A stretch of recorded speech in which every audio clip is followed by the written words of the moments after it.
Okay, so now let's get into pipeless open. So open means that the blocks go like this into the center. This is one of the worst cases out of the whole set. The mirror is even worse, so you will see it in the next video.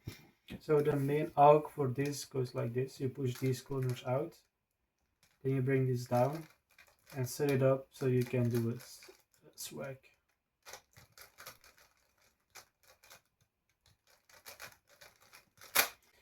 This actually flows quite well, but it's hard to get rotate into it sometimes.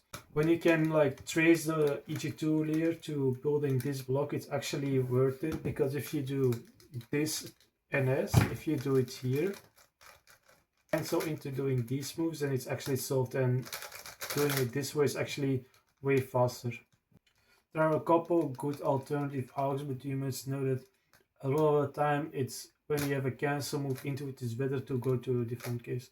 For example, if you get it from here, it's worth it to go to this case where you can do this 8 move. And then when you get this into it here, you go to this case, and here you can actually cancel into one of the alternative arcs. And then whenever you do like a sledge here to this L5C, you can cancel into this. When you have a hedge into this, you can cancel into the main arc here. So a lot of the time you can just cancel into it. Or when you have this layer, if you have a 2 mover like this into it and can force this case, it's worth it because it's a lot faster.